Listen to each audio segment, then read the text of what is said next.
ছড়িয়ে দেয় গাড়ি চালানো।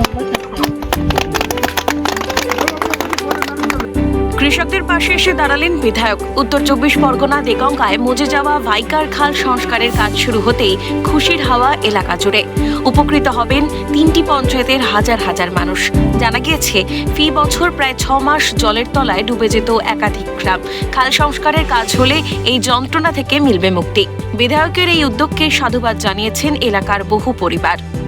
সমস্যা বলতে কি, আমরা ছোটবেলা থেকেই দেখে এসেছি প্রতি বছর ন্যায় এখানে বুড়ে যায়, অল্প জল হলে ভরপুর ভরে যায় এবং ফসল প্রতিও ক্ষতি হয়ে যায়। আমরা এলাকার মানুষ, আমাদের ঘরে বারান্দায় জল উঠে যায়, আমরা স্কুলে আশ্রয় নিই। দিদি বন্যার সময় আমাদের দেখতে এসেছিল, দেখে আসার পরে আমরা দিদিকে বললাম, দিদি আমাদের তো এই অবস্থা, তা আমাদের কি এই খাল সংশোধন হবে কি?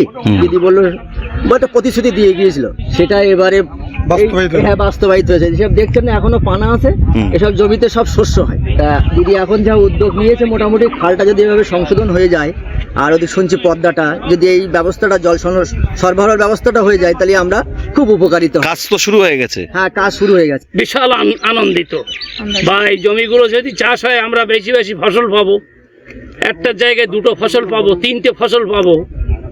বা এখানে কি বলবো, এখানেকার মানুষ যে কি উপকারিত হবে সে ভাষায় বলতে পারবো না।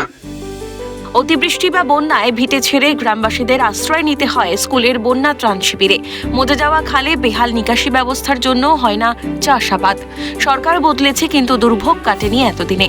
জলে ভেসে যাওয়া গ্রামবাসীর থেকে দুর্ভোগের কথা শোনেন দেগঙ্গার বিধায়ক রহিমা মণ্ডল। ইতিমধ্যেই সেই মজে যাওয়া 5 কিলোমিটার ভাইকার খাল 2টি পর্যায়ে প্রায় 1 কোটি টাকা বরাদ্দে সংস্কারের কাজ শুরু করেছে সেচ দফতর। প্রথম পর্যায়ের কাজ শেষে দ্বিতীয় দফার কাজের উদ্বোধন হয়েছে। সংস্কারের জেরে আশার আলো দেখছেন চাকলা, কুলসুর এবং হাবড়া পঞ্চায়েত এলাকার বাসিন্দারা।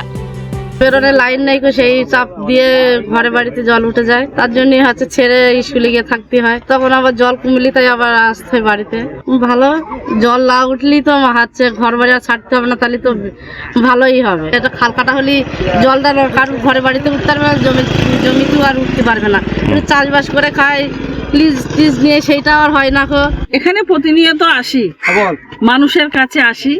আমি বৃষ্টির সময়ও এসেছিলাম, তারপরে আমি কথা দিয়ে গিয়েছিলাম যে মানুষগুলো ঘর ছাড়া হয়েছিল, রাস্তাঘাট তারা জলে ডুবেছিল, আমি ত্রাণের ব্যবস্থা করেছিলাম এখানকার মানুষের জন্য। আমি কথা দিয়ে গিয়েছিলাম এই খাল সংস্কার করব। আজকে বাস্তবের উদ্যান হয়েছে ডাক্তার মানস ভূঁইয়া এবং সর্বোপরি আমার দিদি মমতা বন্দ্যোপাধ্যায়, তিনার আশীর্বাদ। দেগঙ্গার মানুষের, প্রত্যেকটা মানুষের, যখন যে কাজটা আমি নিয়ে যাই, এই যে খাল সংস্কার করা, প্রায় 1 কোটি টাকা স্যাংশন করে দিয়েছেন। কাজ চলছে আমাদের। আজকে সেকেন্ড ফেজের কাজ আমাদের শুভ সূচনা হলো। ছড়িয়ে দেয় গাড়ি চালানো। পঙ্কজ বিশ্বাসের রিপোর্ট, ক্যালকাটা নিউজ।